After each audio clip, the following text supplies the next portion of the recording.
آج ہم سورۃ البقرہ آیت نمبر 29 کی مختصر صوفیانہ تفسیر پڑھیں گے۔ اعوذ باللہ من الشیطان الرجیم، بسم اللہ الرحمن الرحیم۔ هو الذی خلق لکم فی الارض جمیعا ثم استوى الی السماء فسواہن سبع سماوات وہو بکل شیء علیم۔ ترجمہ: وہی ہے جس نے جو کچھ زمین میں ہے سب تمہارے لیے بنایا، پھر اس نے آسمان کے بنانے کا قصد فرمایا تو ٹھیک 7 آسمان بنائے، اور وہ ہر شے کا خوب علم رکھتا ہے۔ تفسیر صوفیانہ: هو الذی خلق لکم فی الارض جمیعا، یعنی تمام اشیاء کو تمہارے لیے اور تمہیں صرف اپنی ذات کے لیے پیدا کیا۔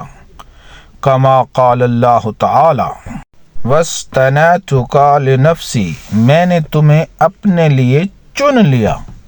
اس کا معنی یہ ہے کہ تو کسی اور کے لیے نہ ہو، جب میں سوائے تیرے اور کسی کے لیے نہیں ہوں۔ میں اپنی شان کے ساتھ صرف اور صرف تیرا ہوں، جیسا کہ حدیث شریف میں ہے، جو اللہ پاک کا ہو جاتا ہے اللہ پاک اس کا ہو جاتا ہے۔ سبق: موجودات میں کوئی ایسا نہیں جس کا یہ رتبہ ہو کہ وہ صرف اللہ تعالیٰ کا اور اللہ تعالیٰ اس کا ہو۔ اس میں راز ہے اور راز کا اظہار کفر ہے۔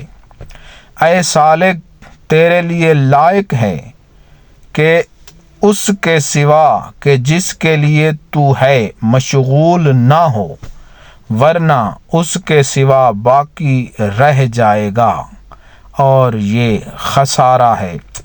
ثم استوى إلى السماء فسواهن سبع سماوات، اس سے معلوم ہوا کہ 7 آسمانوں کا وجود انسان کے تابع ہے۔